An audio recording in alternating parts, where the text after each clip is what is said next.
Displacement pumps have one of two basic designs, either reciprocating or rotary.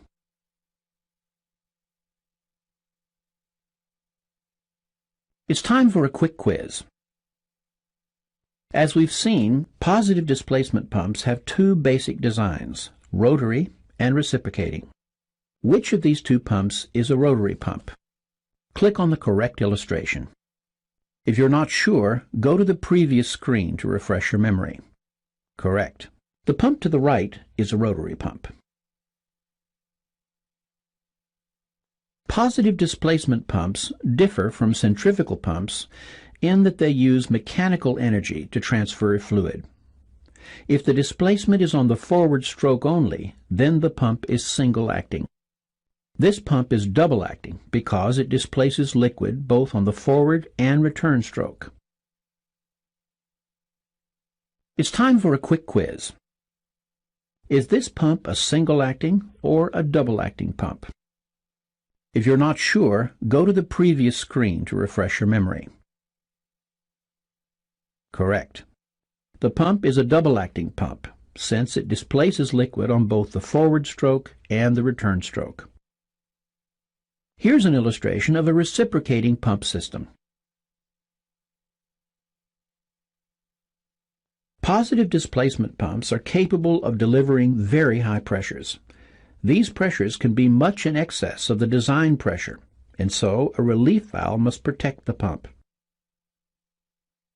Positive displacement pumps are self-priming, as the suction and delivery are positively separated during pumping.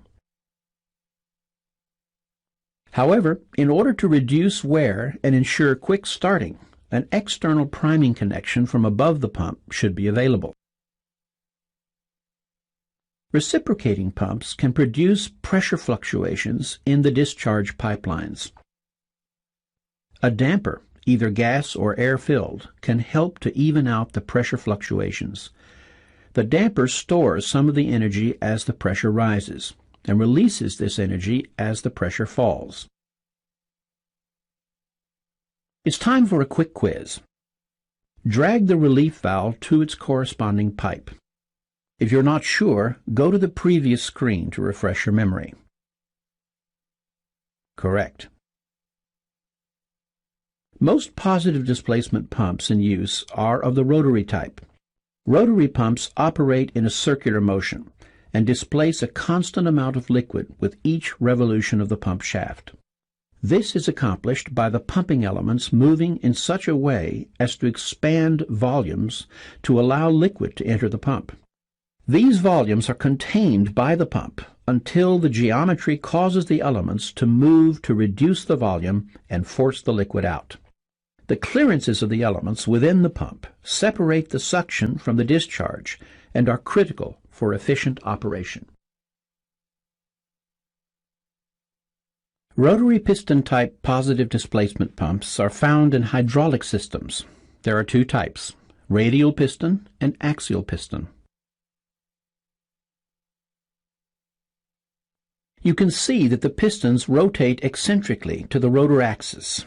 This causes the cylinder volume to increase as the pistons pass the suction port, and decrease as the pistons pass the delivery port. In some applications, such as steering gear applications, the pump can have a variable discharge. This is achieved by increasing and decreasing the eccentricity of the pistons, thereby changing the amount of cylinder volume increase. The nature of the ports can also change by moving the piston eccentricity past the pump centerline. An axial piston pump is sometimes known as a swash plate pump. The principle is the same as for the radial type. An axial piston pump can also be used as a variable delivery pump. Gear pumps rely on the meshing of gear wheels to separate the suction and delivery ports. They come in two configurations, either internal gear or external gear. Internal gear pumps use the same principle as the external type. In this case, the driven gear has internal teeth and meshes with the idler, which has external teeth. The external gear pump has two gear wheels, one driven by the motor and the second, or idler, which is driven by the meshing of the gears. The gears carry the liquid around the outside, and the meshing of the teeth cause the liquid to be discharged. It's time for a quick quiz. As we've seen, gear pumps come in two configurations, internal gear and external gear. Which of these two pumps is an external gear pump? Click on the correct illustration. If you're not sure, go to the previous screen to refresh your memory. Correct. The pump to the left is an external gear pump. Screw-type pumps usually have either 2 or 3 screws. They can operate at high speeds and give a smooth discharge with almost no pulsations. They come in two configurations, either twin screw pump or 3-screw pump. The twin screw pump uses a similar principle to the gear pump, in that the liquid is carried between the screw and the casing.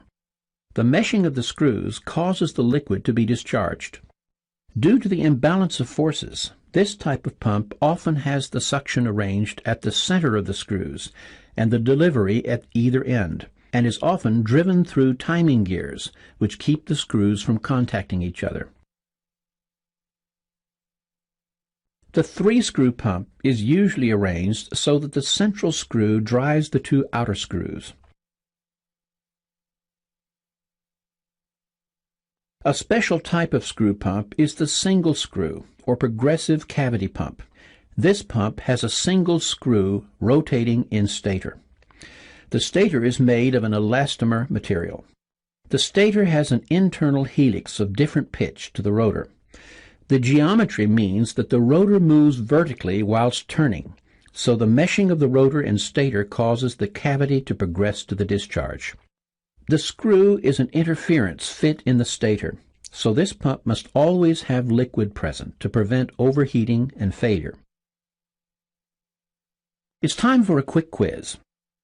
Which part of a progressive cavity pump is called a stator? Click on the stator. If you're not sure, go to the previous screen to refresh your memory. Correct. Vane pumps come in two configurations, either flexible vane pump or sliding vane pump. The rotor is made of an elastomer, and as the vanes pass the cam, they deflect, decreasing the cavity and so discharging the liquid. The vanes are a sliding fit in slots cut in the rotor.